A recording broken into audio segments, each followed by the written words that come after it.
Okay, I look about the table and see the presence of a quorum, so I'd like to call the meeting to order. And with that said, I'd like to ask the Reverend Jones to lead us in the invocation. Let us pray, please. Heavenly Father, Lord, in Jesus' name, we're thankful to you, God, for this day, and Lord, thankful to you that, Lord, that you're going to help us tonight and to take care of the business of the town. Help us, Lord, to do it in a way that's pleasing unto you, and it's the best for everybody concerned, God. And we just give you the praise in that, Lord. Thank you for your help. In Jesus' name we pray. Amen. All right, thank you, sir. Let's all stand if you're able to. Go ahead.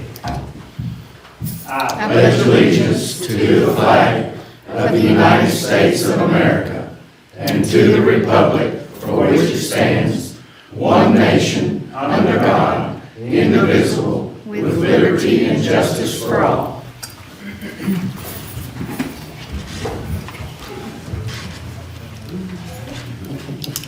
As we settle in here, we'd like to entertain a motion to accept the minutes as presented or make changes as needed. Make a motion to approve the minutes as presented. I second the motion. Okay, here we've got a second. Any discussion? Okay, all those in favor of accepting the minutes, please signify by stating aye. Aye. Pose same sign. Okay, the minutes are duly accepted. Now, for all the members that are sitting here, you're going to have to endure just a little bit with this. It might be a good time to learn something about the town. We're going to get Emily to come forward, and she's on the minutes to do here, and she will explain what she's doing. Good evening. Thank you all for having me. I figured that the crowd was for me tonight, that everybody came to listen to the audit. Everybody heard you were coming. I know, I figured that must have been what it was. My name's Emily Byers. I can't even remember if I already said that, but I'm the in charge on your audit engagement. I know there's mostly familiar faces, a couple of new ones. I'm a creature of habit, so for those of you that have had to sit through this before, it's going to feel a lot like it did last year. We're just going to walk through the report. If you have questions, feel free to try and ask as I go along. I tend to talk pretty quickly, so if you can get a word in edgewise, you're welcome to interrupt me and ask a question, or we can go over anything at the end if you all prefer. Hopefully you've got a copy of the audit report there in front of you. I'm just going to kind of walk you through it. On page 2 is the independent auditor's report.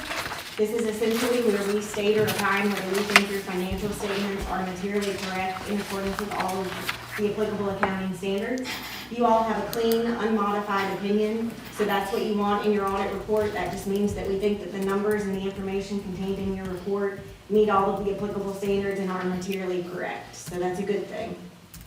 There is one thing a little bit different in your audit report this year. You did adopt GASB 101 that relates to compensated absences.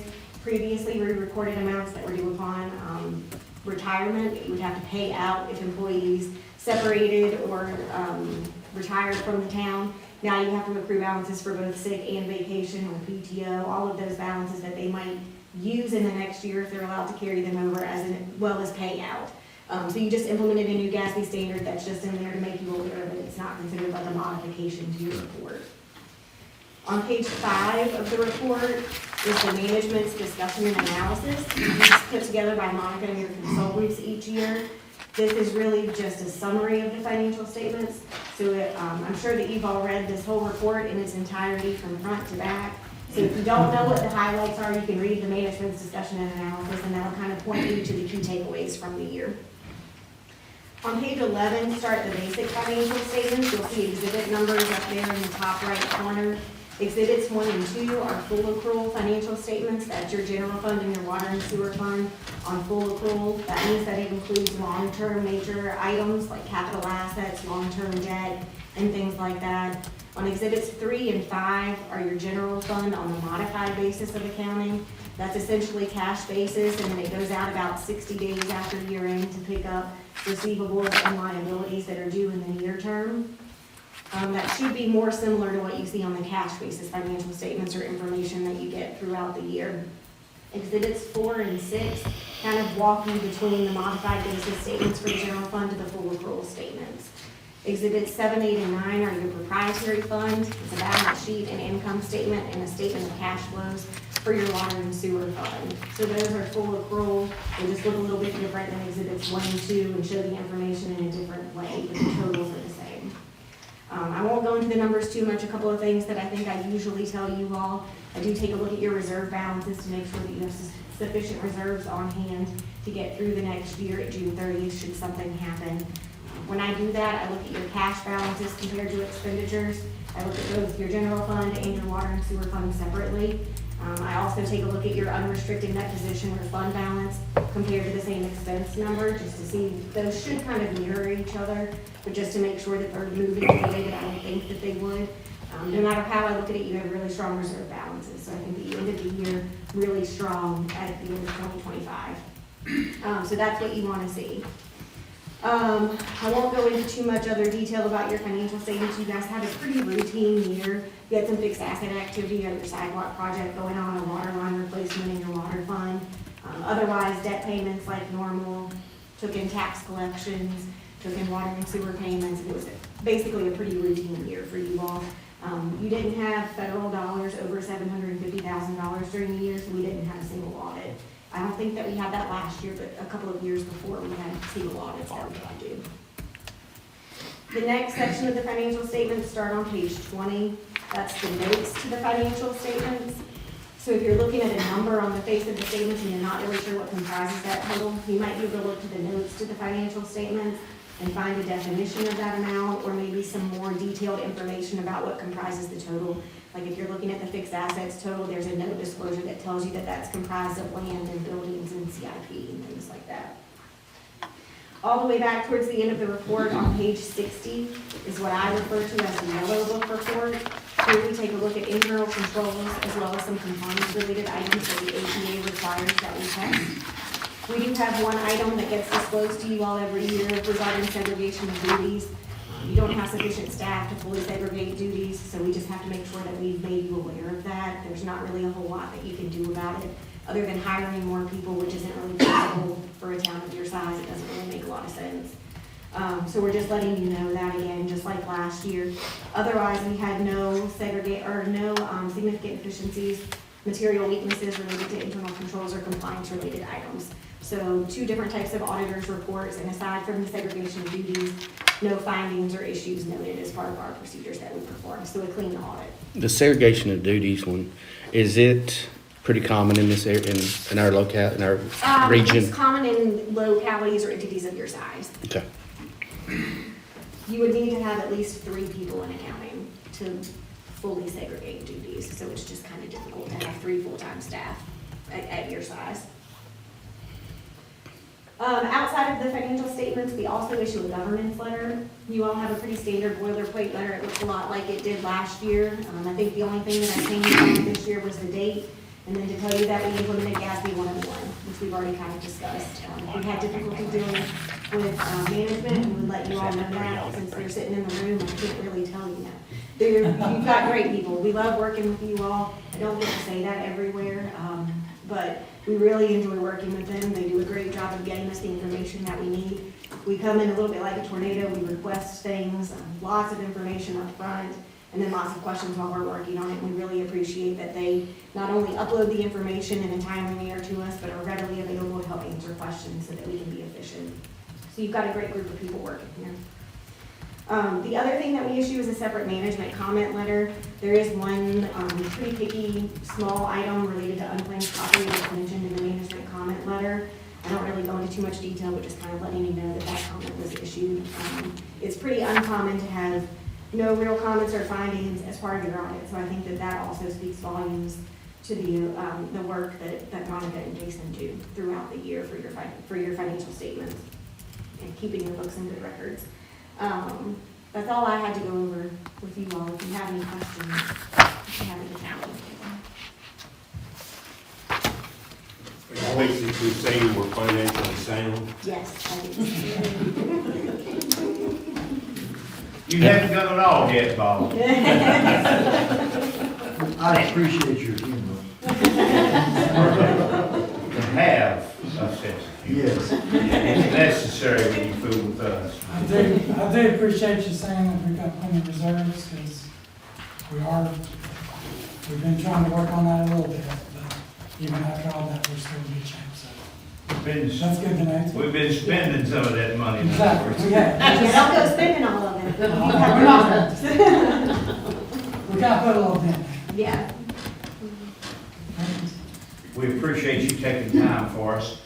We always tell people who visit with us, once you finish with your report, we got questions, I don't mean to interrupt if somebody wants to ask, but you won't be required to sit through the rest of it. You go home, watch the TV. Yeah, I'll hang on. We're with you, and we won't talk about you when you leave. All good things, I'm sure. So. Your number's on here, we can call you about midnight or so. You can call Monica. Yeah. He knows you better. She might not be so nice. I don't know what they're talking about. Yeah. I got your number. Thank you, Emily. She's got a I appreciate it. swipe. You all have a good night. Have a good Thanksgiving. Thank You too. Good to see you all. You too. Thank you. Okay. Do you have any, that's the only thing on that. Next, the citizens time. We've got a crowd. So, do you all have a spokesman, or Becky, you got anything you want to do? I Pick do, but on I think you. people have maybe some bigger things than mine. Well, let's talk about bigger fish to fry. Well, I just something, two weeks ago, I had a scare. I was walking my morning walk past the depot. I was right about the caboose, and I could hear the train coming by the school. And as I got close to the road, I saw a semi coming down right by Jim's barber shop. And the lights just started and the sound. And I thought we were gonna have an accident. That he slowed down, he wasn't speeding, but he slowed down, he got partway into the intersection, there was no one behind him, he backed up. Because if he'd gone forward, he would have gotten hit. And it really shook me up, and he put his hands up at me, you know, and I'm real sensitive because my grandfather was an engineer, so I'm always worried about something happening there. But I realize Norfolk Southern, they have their rules, they know what, they evaluated everything, but I thought, we got a semi truck coming down by Jim Lloyd's place.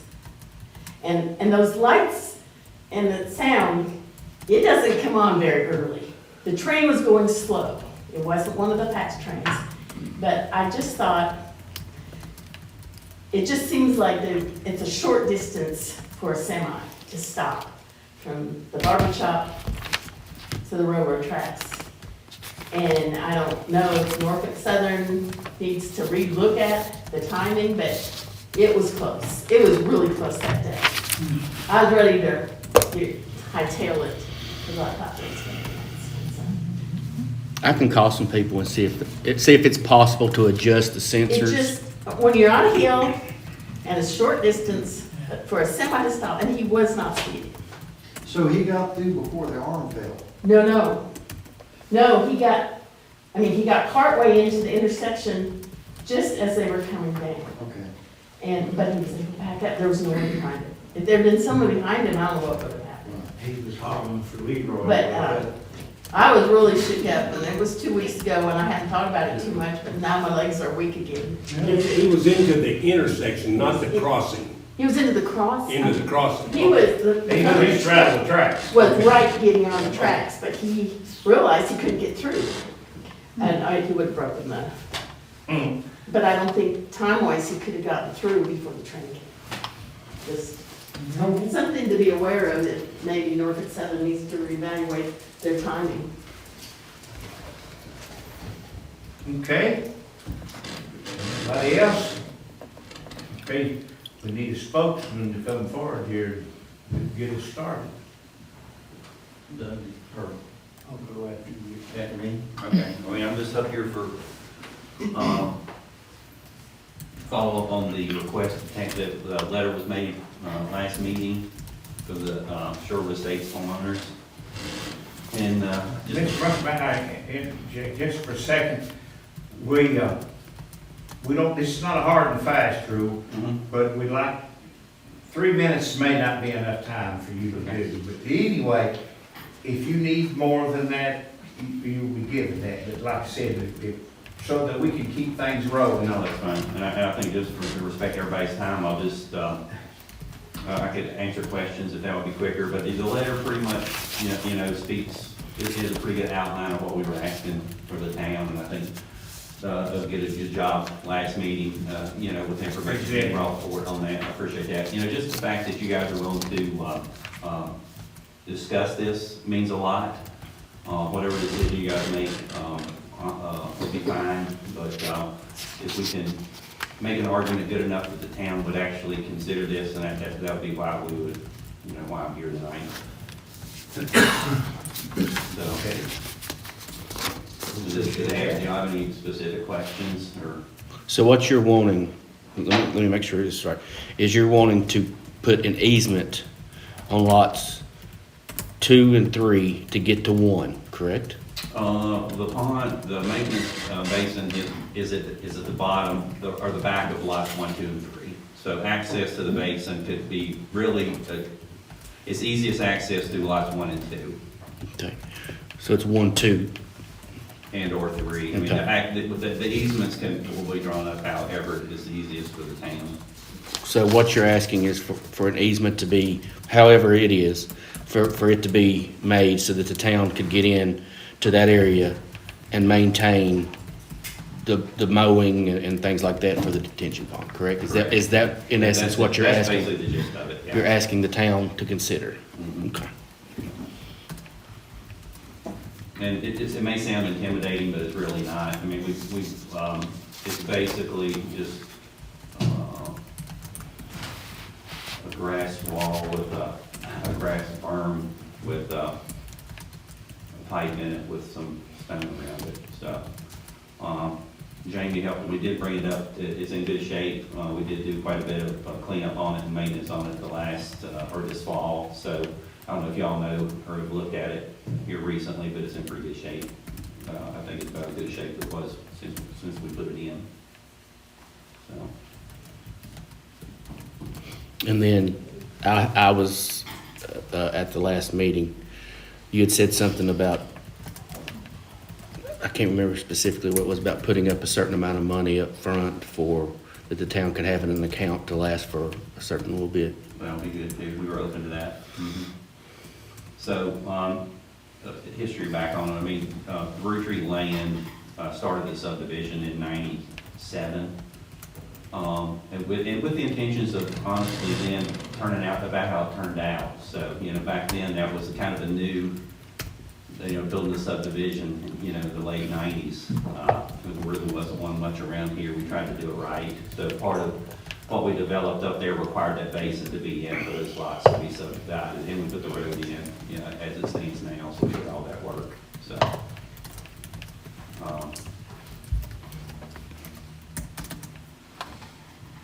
If there, you know, if it would help the town, obviously, and any of the, you know, the rest of the homeowners, we were trying to figure out a way that we could donate maybe up to $5,000 for that upkeep.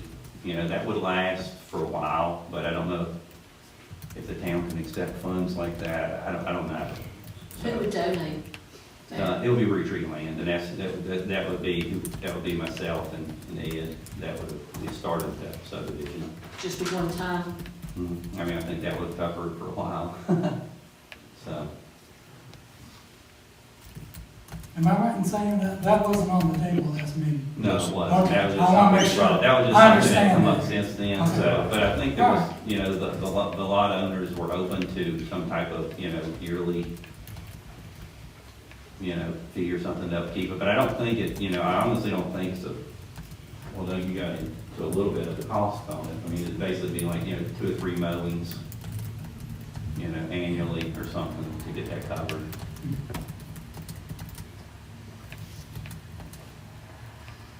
Okay? So in essence, what you're wanting is the town to take over the thing, right? To take over the maintenance of it, yeah. And this $5,000 or whatever that fund might be is to be used for the first 5, 10 years of that. Right. After that though, Well, I guess that would just be after something we just had discussed, yeah. I mean, how we go after that. And why is Rural Retreat land, is that correct? Correct. Why are they not wanting to take care of that themselves? Well, Why are they wanting the ultimately- town? Right, I mean, the homeowners association there was set up originally and it has become inactive. So part of the homeowners, association was part of the maintenance agreement for the pond. So if we have some options other than, through the homeowners association, what may be the town, then that would be, an opportunity maybe for the homeowners association to dissolve. Because that's basically the group, am I speaking right on that? So I don't want to misspeak, but that's what the homeowners are trying to decide. on Was that. there ever a homeowners association that was active? It was active and set up when we started it, and then it just, over the years, it just become inactive.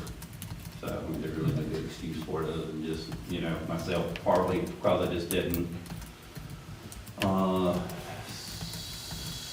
I don't really have a good answer for that. But when the homeowners association, when this whole thing started, this was to have been taken care of by the homeowners association, correct? Correct.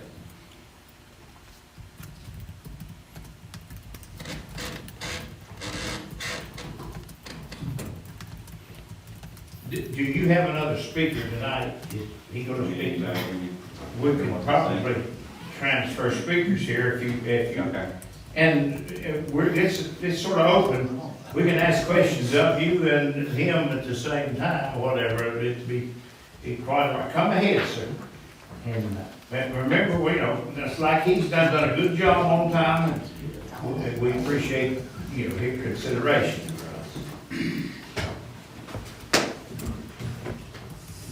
Before I begin, I was paying attention to the lady's report, and I think a congratulations to Monica for having a clean audit report is due. Thank you. You're welcome. I thank you for listening to me again. I apologize that you're gonna see the top of my head, because trying to stay within 3 minutes, I wrote down what I was planning on saying. I don't speak for all of the association, but I may speak for some. One reason why the association wants to give up the maintenance is because the association doesn't want to exist. Some people bought in knowing that they were joining the association. Some people did not know because they were not given proper notice. Regardless, the majority sentiment, I think, of the association is a sentiment has been expressed that for the last 27 years, we really haven't had an association, we haven't had meetings or anything like that. Everyone gets along, we comply with the covenants, and we keep up our properties, all without the intervention of an association. If we didn't need it for the last 27 years, we don't need it for the next 27 years. Some of us realize the unbelievable amount of red tape Richmond requires or imposes on an association. We have to comply with the State Corporation Commission laws, which require filing an annual report, paying a fee, having a registered agent, and having a physical address, which we don't have. The laws of the Common Interest Community Board require filing an annual report, paying a fee, and doing a capital reserve study every 5 years. but we have no assets. We don't have a pool, clubhouse, nothing like that. The law of the ombudsman's office, you guessed it, requires paying a fee and having a written complaint procedure and a written complaint form. The Property Owners Association Act requires having meetings, keeping minutes, and keeping financial records.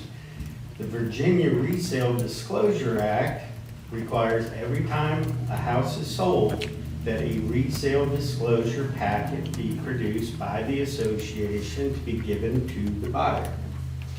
The suggested model form on the state website is 25 pages long. We would spend more time complying with Richmond's red tape and probably as much money than it would take to mow the basin. I don't believe the cost to the town would be significant, and we would rather pay the town a fee, if need be, to cover the cost than to send the money to Richmond. I've heard someone say that council cannot do something that only benefits a few people. Your decision on this issue affects more people than just in the association. It affects people who own property that contribute a majority of the water to the basin. It affects those people to the east of the basin who receive protection from it. None of these people are in the subdivision, but they are in the town. Frankly, they don't have a say in the matter because they're not in the association. But you, council, can be that say for them. It has also been suggested to me that council will think about the precedent it will be setting. I think precedent is defined by your perspective. When most people make plans, they assume things will go according to their plans. But when government plans, they plan for when things don't. That's why government provides fire, rescue, and police services. Most people's plans are focused on the short term. What are we gonna do for Thanksgiving, Christmas, maybe next year's vacation? But government plans for the long term. That's why you have a planning commission. That's why you ask, what are the needs of the future going to be? And I bet you're planning long-term for the upgrades to the water plant that I saw on the agenda for tonight. Council has every right to expect the association to do the maintenance. It is the association's responsibility. But what I am trying to politely and diplomatically suggest, that council may want to consider having a planned fee for the long run in case they don't go according to plan. For example, the association may dissolve now or in the future. Even if the association exists, it may go back into its dormant posture that it's been for the last 27 years. So if you look at this from the short term, it may be viewed as helping out the association.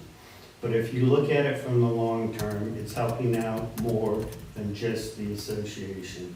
It's helping out those who contribute to the water flow, those who receive protection from the water flow.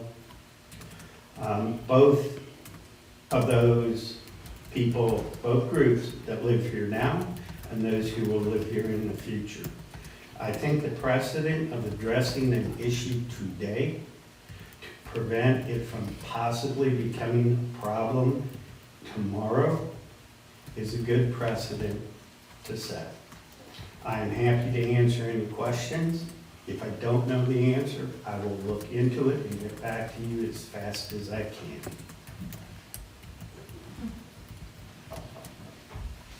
Okay, well, this may lead to questions, but from my understanding of the council, we don't want to get involved in this tonight. We do not have enough information. And one of the things that in your report is so well done is the town doesn't do, they do other things for the government, but not plan a homeowners association, or I just don't think it, and anybody can argue with me now, I'm one that started saying it, but we're not gonna jump on this tonight. So you may have to give us a little more time. Does anyone else wish to speak? Before we, okay, let's go, come on with us, sir, if you don't mind. He's got a good stopping point, and I appreciate your consideration. And if you would identify yourself, so she knows it. I'm William Lignell. I live on the southwestern part of Sherwood Avenue up on 307, so at the top of the hill. So when I originally bought the house about 2 years ago, there was like a sheet of things, do's and don'ts for the property, but it wasn't really specified as what it belonged to, so I just assumed it was something like a covered plate for all Rural Retreat, and I didn't find out about the homeowners association until recently. Now, I had a bad experience with homeowners association when I lived down in Oklahoma, Tulsa, so my initial reaction is freaked out. But they explained it all to me, and I was like, okay, well, it's something I've inherited, and it seems like for the most part, that this cistern that I saw, it like sits here, and then Sherwood Avenue cuts across this way, and then there's some road here, and another road, I can't remember unfortunately, I didn't Westfield. remember. Westfield. Yeah, Westfield. Well, Dale brought up something at the last meeting about the rainwater runoff. So while all the properties here on the Sherwood development does drain the thing, but so does the Westfield properties that are part of Rural Retreat. So it's something that benefits the whole town. I don't know what Rural Retreat's plans are for future development, but obviously having control of that cistern could help you with town development. So I think the HOA turning over their rights and that kind of stuff to the town should help you guys in the future. But that's the only thing I can think of to say. We appreciate that. Talking about that. We understand what you're saying. So, anyway. Doug, can I ask you a question? Yes. You brought up the precedent thing very eloquently. Let's say that there's some property adjoining the Richfield area and some of the Sherwood area that could possibly be subdivided in the future. Okay. If they are required to have a detention pond, and we had decided to take over this specific pond, what I think is a precedent would mean that property owner could then come to the town and ask, well, you took care of this one, why don't you take care of mine? Do you see where I'm coming from? Yes. If the nursing home up here, if they were to go out of business, they could ask us to take care of their detention pond that goes down to Valley View. I mean, as far as setting a precedent, I'm all for taking care, because to me, the people who are really at risk is Miss Osborne right there. She's the one that's at risk. So I want them to be taken care of safely. What I don't want is for every subdivision that's built, them come to the town and say, well, you're taking care of this person's and you're taking care of this person's, and then it leaves these council members in a bad position of like, well, we're just not going to take yours because of such. I mean, I'm just bringing that out. I don't know if you understand my argument or not. I understand.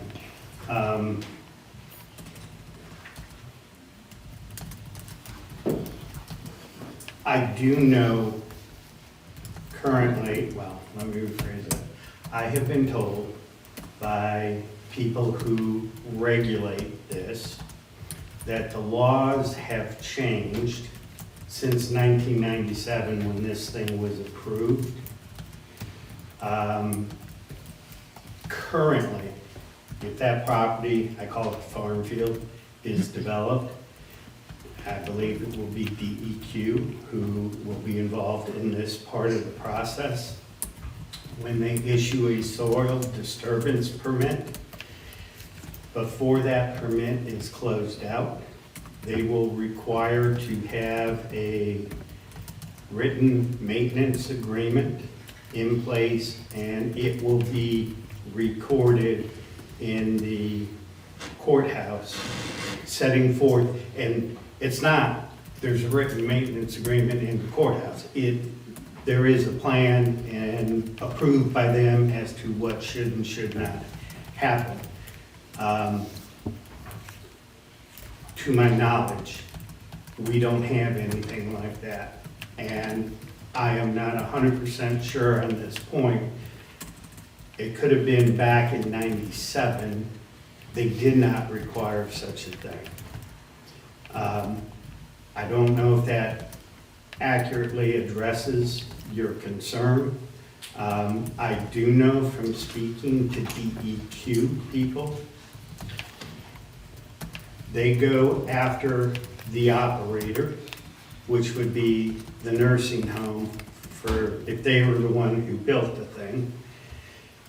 And if they cannot find the operator because the nursing home goes out of business, then they go after the landowner. So whoever owns the land. And I don't know if the nursing home bought it or is leasing it. The example I was given was Dollar General. They don't buy land where they put up stores, they enter into long-term lease. So and they're responsible for paying for everything, but when they close the store, it reverts back to whoever actually owns the land. Well, I just use that as an example. The one that really concerns me is the adjacent property that more than likely I think is going to be developed just on the other side of Sherwood Estates, which most of the water probably comes from anyway that's going there now. I would agree. But my concern as a town manager is I just don't want to leave it to where, like I said, every subdivision that goes up has a detention pond. They come to this body and say, well, you're taking care of this and mowing this and keeping it nice. Well, we've got one over here, so, why don't you come do it? If you're going to do it, if you're going to do it for one, you're going to do it for somebody else. I may be talking way off, but I think the regular person, that's what they're going to think. I suspect the one for the farm field is going to be probably significantly different than the one that we have. When you look at the amount of land and the water flow problems, because that one, I suspect, is gonna have to handle water flow in at least 3 directions. I'm trying to be very careful.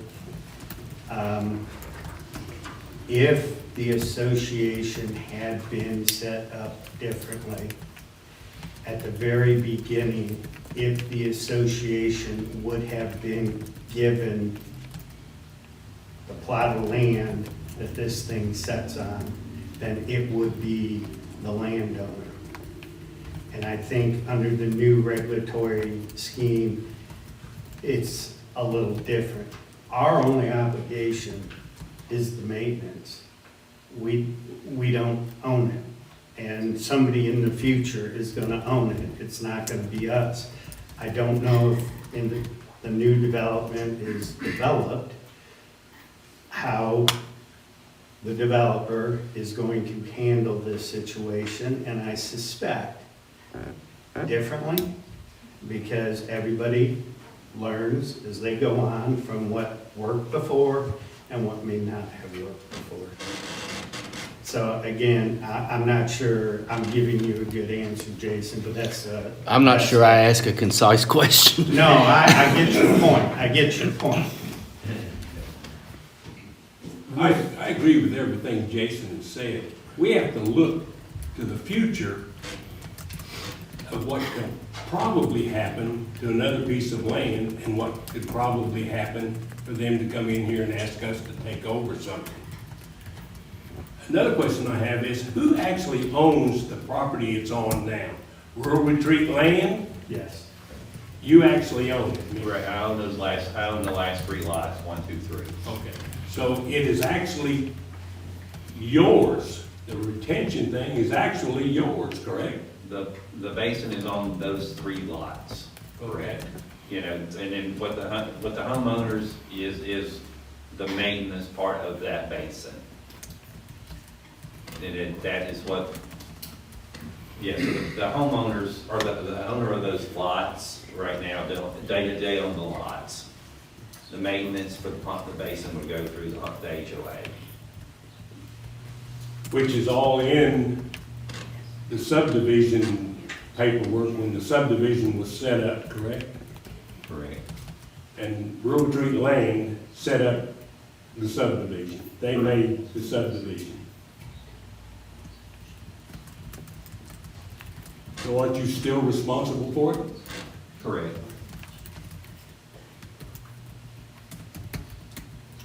So you're asking us to take over something you own and are responsible for.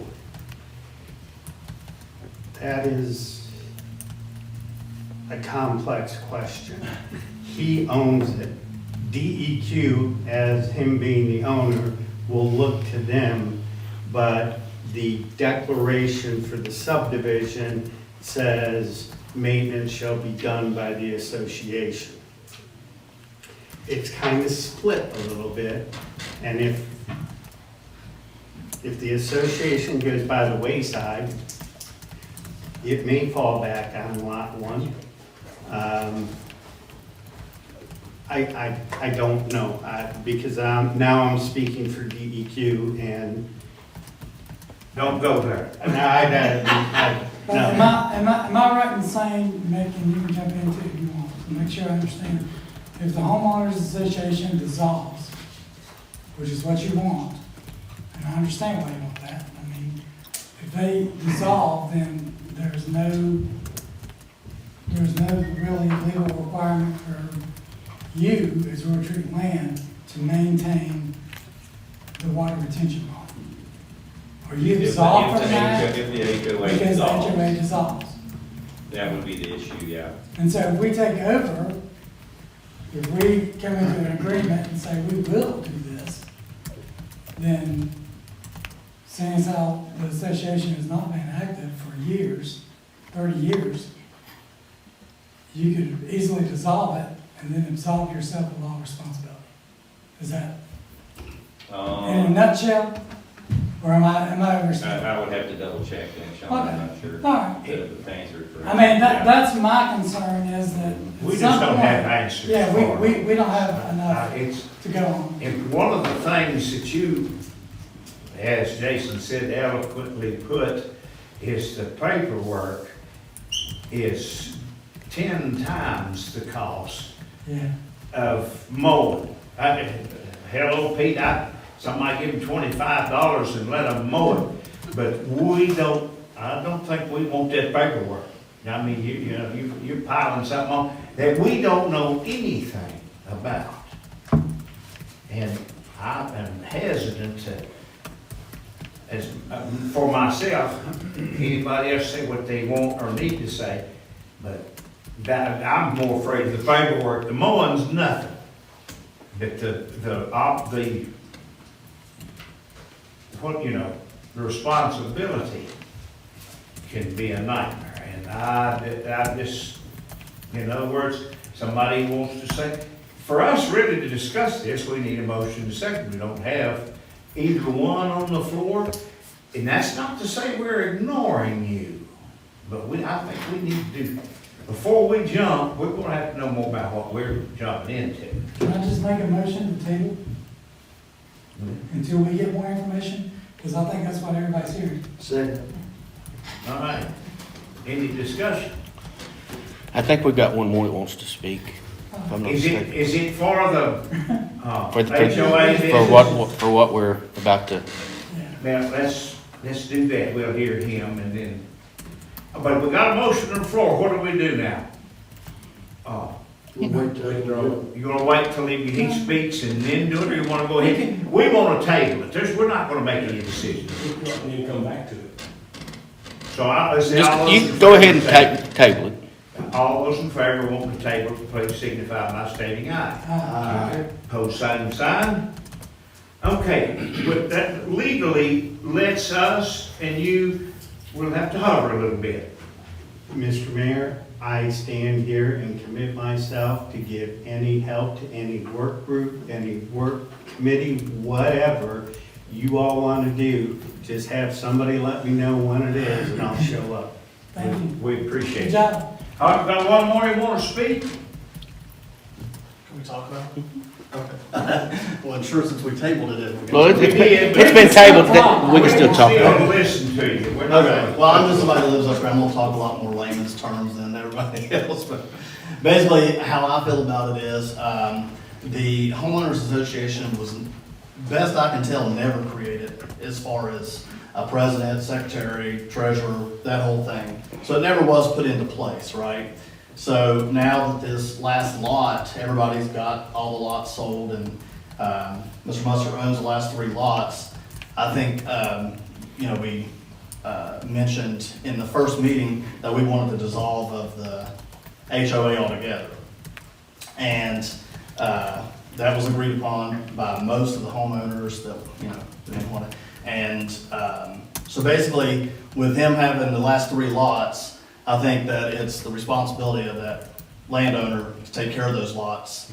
I don't see how it's part of the homeowners association to be held to pay for any of those duties or mowing or maintenance when we never had the homeowner association to begin with.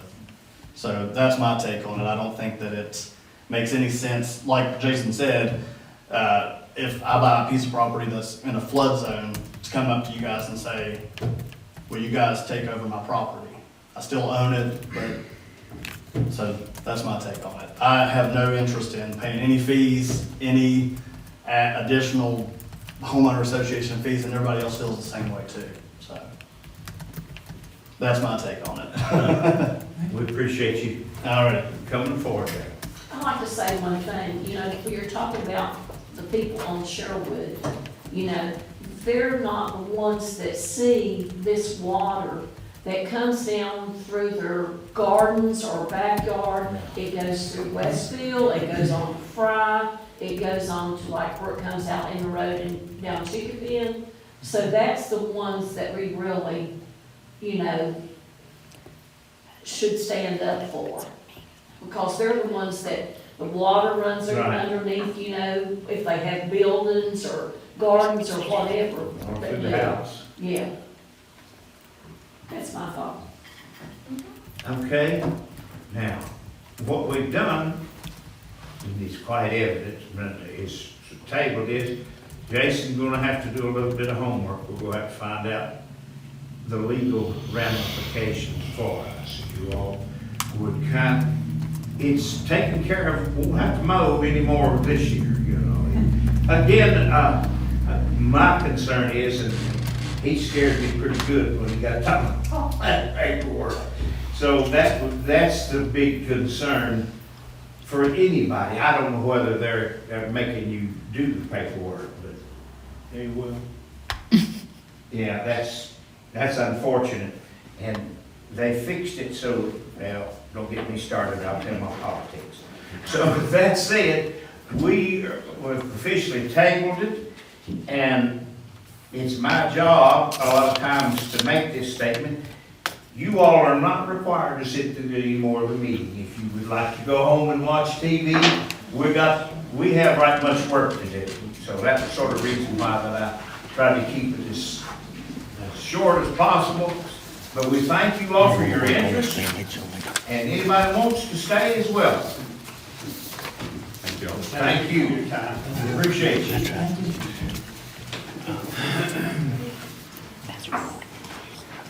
Okay. Does anybody else want to address the council? You want to sit and listen? We call it the zoo. You're welcome to sit and listen to the zoo. Okay.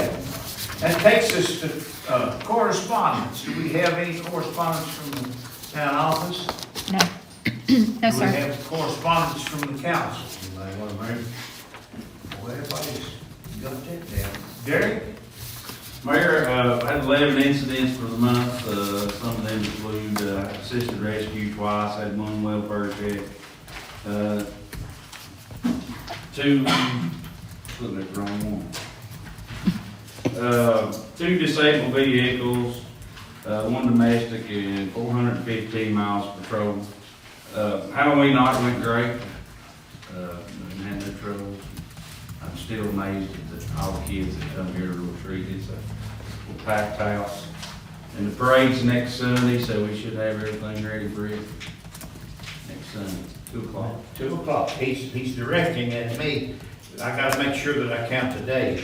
The mayor's ride with me. If anybody else on council wants to ride with me, I'll have to. You don't want to ride in the front? No, you have to ride back. I get to ride. But yeah, if everybody wants to ride through, I got 2 more seats. Well, I ain't got a bed. We can put it You in. put those things on the desk so that they can't- How about a convertible, so we can. Yeah, I got Jim Bonnets. That's all I have. Anybody have questions for the chief? I think you guys have it on your desk. Go ahead, you talk about it.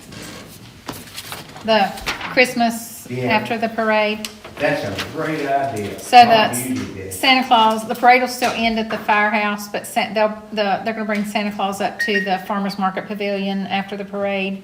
And they're gonna have, carolers and, some hot chocolate, and we're not sure everything yet, but those kinds of things up there. So it'll last till probably about 4 o'clock. All right, you got a nice place to have it. Mr. Mayor, also after the parade, the Methodist Church is having toy, Christmas toy Okay, great. giveaway. It's all in town. Yeah. That's great. I appreciate you announcing that. Okay, does anybody else have questions for the chief or anything to bring forward to do? Okay, Jason, we'll go. It's your leisure, whatever.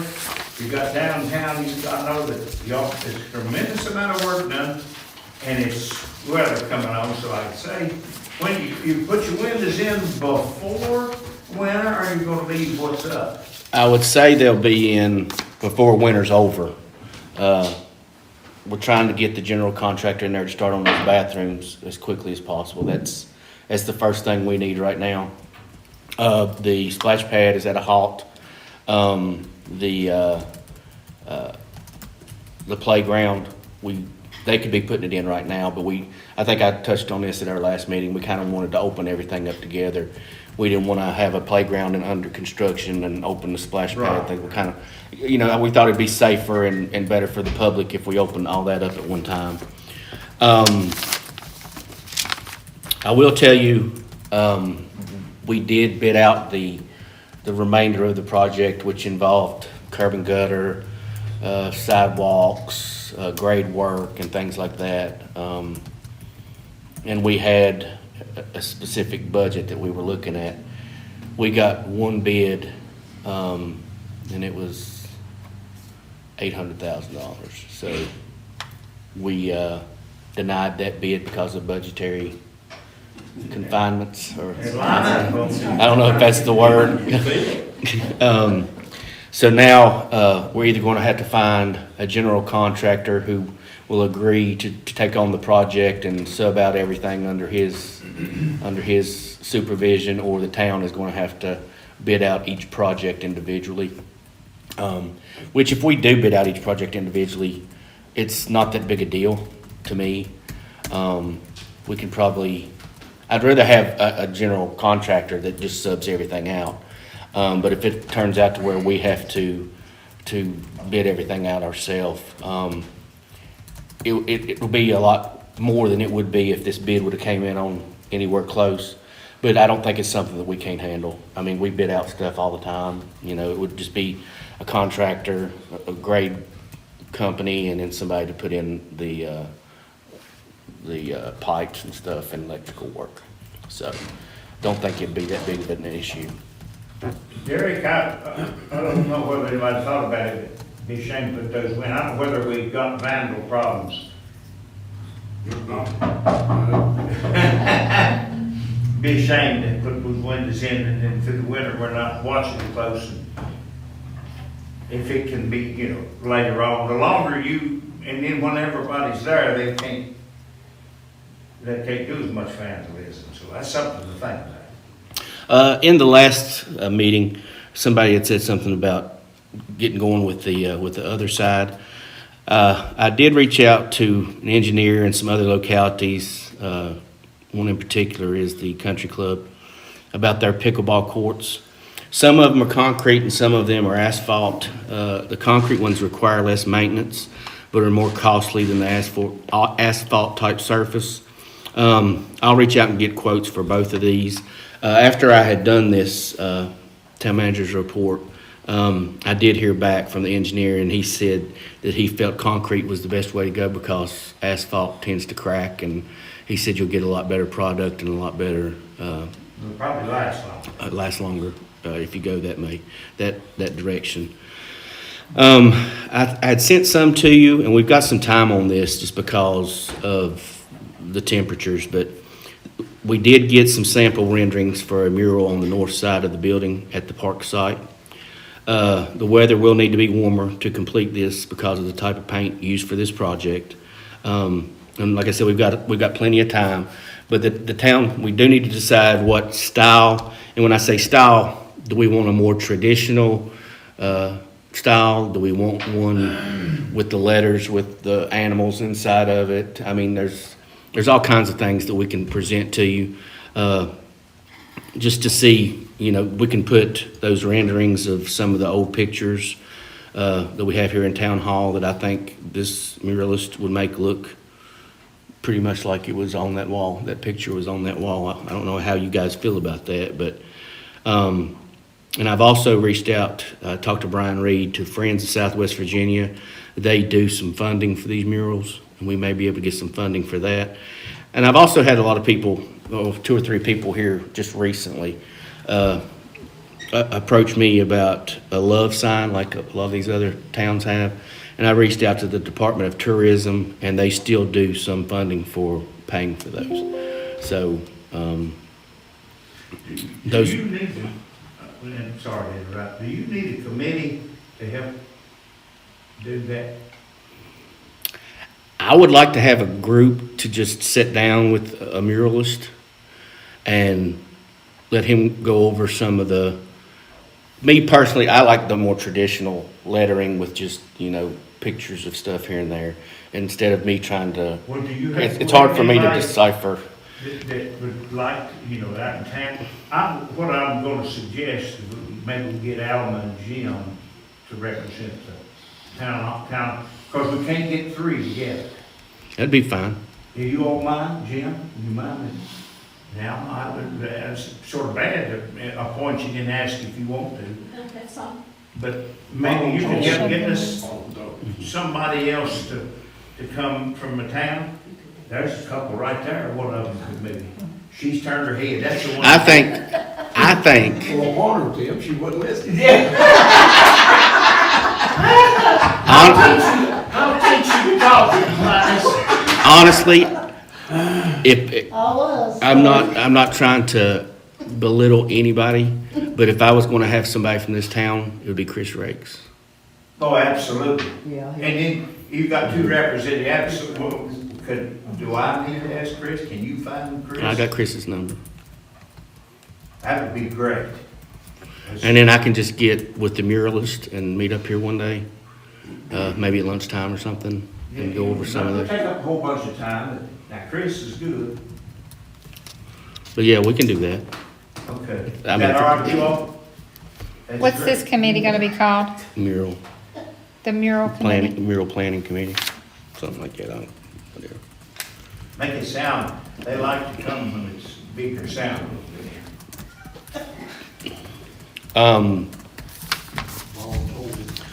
Next thing I have is upgrades to the water plant. The purchase agreement has been signed for the acquisition of the 1.4 acres of land at Staley Spring. It was for the $16,000 that we had talked about. And Attorney Sobey has all the paperwork. He's getting the deed drawn up to complete the closing on the property. I hope to have that done by mid-January, maybe earlier than that. And then we will take ownership of that. I will tell you, and Monica can confirm this, I had a pretty big heart-to-heart meeting with the engineer that we have on this project. And I don't think that they've been producing what we need as quickly as what we wanted. So I told him I would hate to have to move on to somebody else, but that's an option that I will certainly use if I need to. So, because I think that's best for the town. If they can't give us the receivables we need within the time frame we need them in, I know there's others out there that can do it. That's So. good. That's, not to be smart, but that's sort of your job. Well, I mean, I was very polite about it, but, water accountability is what I have on mine next. The insertion valves at the orange tank and canal have been installed. I talked to Mike today, and I think he's gonna schedule. All we have to do is put in the new 2-inch meter for the trailer park to get precise readings for those water users. That's the, old Vernon's Trailer Park, that we have a big meter that reads, and then they have their own individual meters. I have a feeling that we will see a positive, I don't know how much, a positive effect on our water accountability once we get this. And Mike, is there anything you want to talk about up there? I mean, do you agree with me that you think we'll see? I think it'll make a difference. I don't think it'll be in a negative way either. No, I think it'll be a good thing. Okay. Some of the other things, I did reach out to well, I'm not going to say the name. I did reach out to an individual, a contractor, about painting the firehouse. The painting contractor did say that it would probably take him 4 or 5 days, and that red paint is harder to get consistent covering than any other color that he deals with. You do have a copy of that in front of you. I'm not going to say what the cost was, because when I go get 2 other quotes, I don't want it announced publicly what the quote was, so that they could automatically just come in under it and get the bid. So, but you do have it in That's front not of fair to the contractor. Did he not recommend red paint? you. He just said it's a hard one for me to work with. Do you know what the price that was the, for the paint they did get, the red paint? I can find out. I think it was $700-800 maybe. I'm not sure. That's I shouldn't have said that. That's a complete guess. But Red's the most expensive paint. But I just wanted to let you guys know that I do have a quote. That's a starting point. That's kind of a baseline of what we're probably looking at, if you want to go that route. But I will be getting, well, just let me ask you, is that appropriate for y'all? You want me to keep getting quotes, or do you think that that's too much and we should? I think we should at least get a couple more quotes. Okay, fair enough. That's just the thing we should do. Okay, absolutely. Community center lighting, I did have an electrician. He went down there, after it had gotten dark, and looked at the area.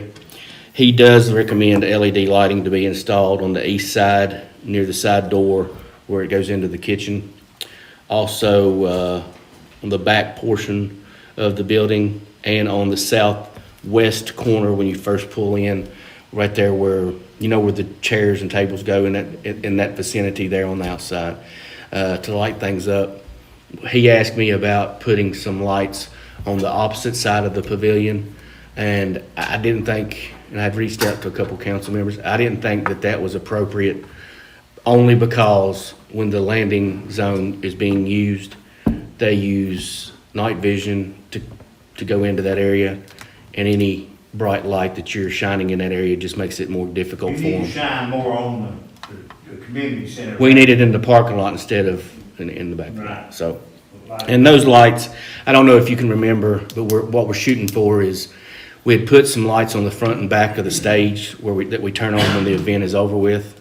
Those are pretty bright. We wanted them just a little bit dimmer than what those lights are, because we didn't want to blast everybody, but that's in the works as well. Another thing, we've had a contractor come, and he's looked at the porches on town properties. This includes the caboose, the community center, and the pepper stage. I'm getting the pricing for Trex flooring and nice metal railing that would last a lot longer than any traditional wood flooring, spindles, and railings. I want something, well, I think the town wants something that's gonna look good and gonna last for a long time. Because to nobody's fault, I'm not gonna say it's anybody's fault, but we've just had to go down there before every Heritage Day and find a couple boards and piece them together, just to see, that one's not good, we need to put that one in. And it looks kinda Jake leg, is that the word? Jack leg. Jack leg, sorry. Close. I can't use that We're anymore. gonna have to work on his colloquialism. That makes a little difference. Okay, I meant shoddy work is what I meant. We understand that better. It could just be janky. But I will be getting a quote for that as well. I will tell you, you might have a little bit of sticker shock at the beginning when you see it, but in order to get all three properties the way we want them, and so that I don't have to do this every 3 years, I think we would like to put the best stuff in, materials in, and get it in there and We have have something Trex on else. our deck, and it is wonderful. Does it get slick? I don't think so. Okay. That's all I have in my report. I do have some other things that I'll speak to as we go down the agenda, Mr. Mayor. Well, that was, what, you hit on water, Dr. Pepper Day. What do you need, Jim? Do we have to do it tonight, or do you need to give us some kind of an idea when listening? Well, I'd like to, let's be thinking before, if we get everything arranged before first year, as in how much money, what do we want, bands, vendors and stuff like that. If we get that allocated first year, that would be good. So if everybody thinks about what they want to do, we can go from there. The band said they had a great time. No, It was funny, but it was there. after 5, no one was there. It was gone. Do we have a, Monica, I'm sorry. Do we have like a report on how much we spent on Dr. Pepper Day? I know we budgeted some, and I guess I could probably get through it. No, I can get that for you. I do not have that in front of That's me. fine, I mean, just I know for we the spent first on- of the year. I know what we spent on the band, but I don't know about the. I just want like I a did, comprehensive. some of the vendors surprisingly did well, That's good. even though the crowd was down, I mean, the That's weather always was pretty Yeah. bad too, but some of Oh, the check vendors, the purpose for and that. they expressed they had a really good time too. Worked out well. That'll give us something to work with, Monica, bring that in with.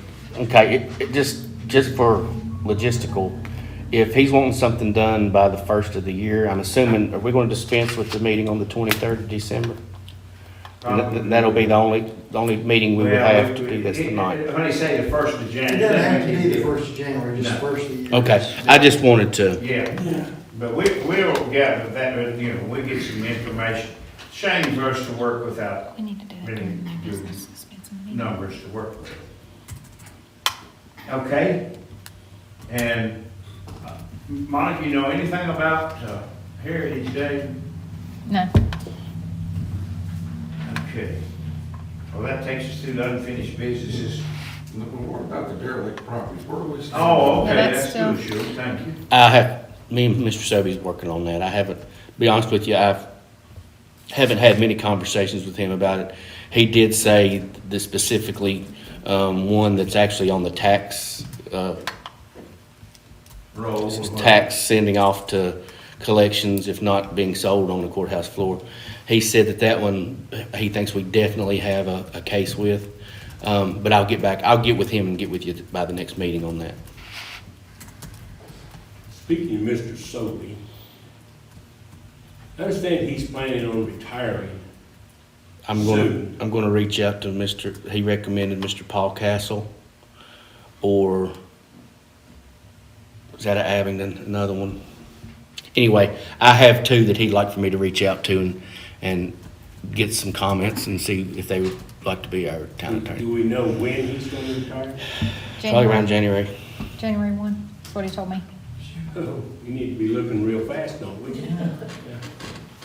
See, initially, he told me it was like May or June. He's changed it to the town's name. Depends on if he gets a juicy case or not. He likes to fight. Speaking of lawsuits, have we heard anything else from our lawsuit?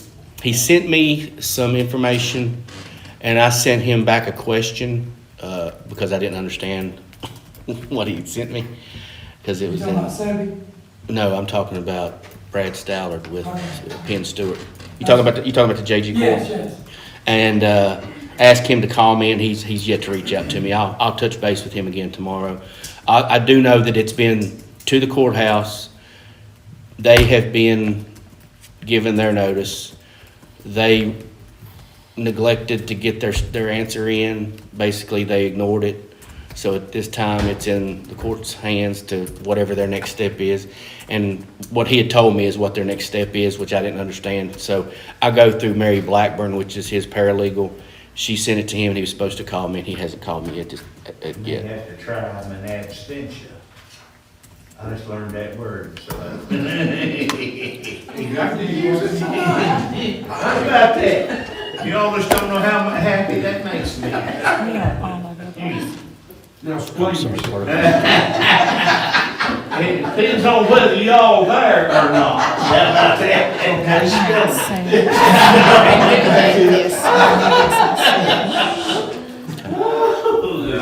Okay, Jason, that pretty well, So are we at new business now? yes. This dude, he basically covered. Dispense with the 23rd meeting, December 23rd meeting. So maybe, Second. Okay, any discussion? All those in favor, you know what you're voting for, right? Please signify by saying aye. Aye. Pose same sign. Y'all do anything to keep some coming. Ain't nobody wants to come back close to Christmas to anything but a meal. All right, everybody have any new business? The other new business would be the Christmas dinner, Okay. which is on December 23rd.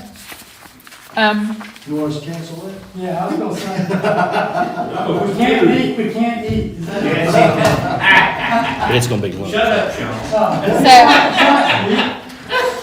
I'm going crazy. I put a invitation on your all's tables. It'll be at lunchtime. It'll be at 12 noon at the community center this year. Who, can you say who's gonna? Robertson Hollow. Okay.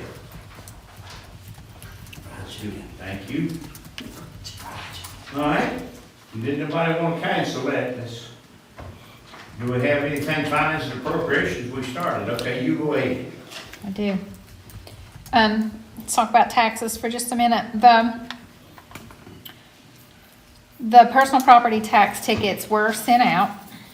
There were some discrepancies with the bills. The information on the bills, the total amounts on the bills are correct. The detail on the bill, the printer has left off some of the properties. We're getting that fixed, and we're gonna send out a revised bill. So, we're working on the revised billing right now. And, then the real estate tax, I got the conversion done today. And there's some work that has to be done before we can send that to the printer.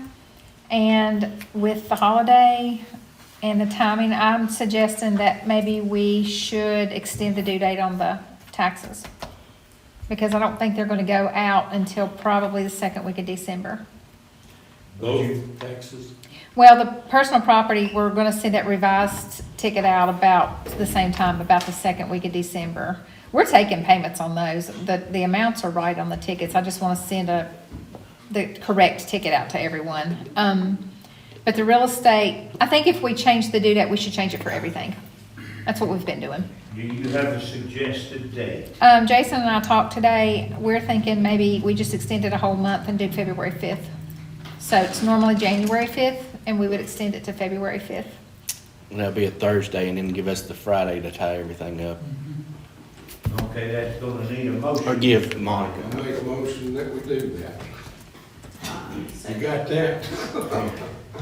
If she's the one that said it, she can do it. So the motion's to extend the tax due date for real estate and personal property to February 5th, 2026. And Alma has seconded. Gotcha.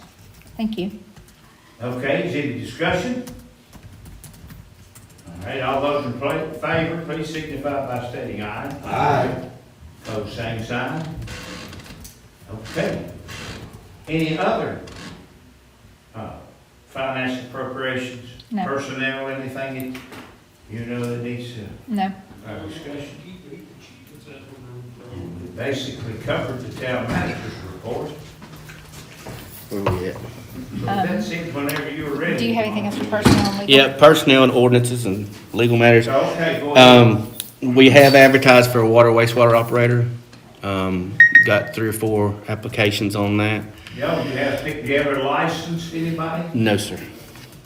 And I just want to let everybody know that we will be, in the future, me and Derek have reached out to some municipalities about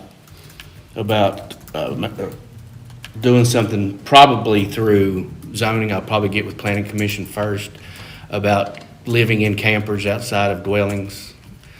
In other words, if you have a dwelling and you want to pull a camper in and live there for an extended amount of time, we don't have anything that addresses that in our ordinances. I feel like we should. Most other localities do. So I will be putting together something and getting that out to you to look over to see what you think. It'd have to go before planning commission. We'll have to do a public hearing, and then planning commission would I'd do a dual planning commission meeting, make a recommendation to council, and then y'all would vote whether to put it into the zoning or not. That's all I have, Mr. Mayor. Okay, anybody have any questions? Okay, we'll go back to where I was. Mike, when you're ready. Okay.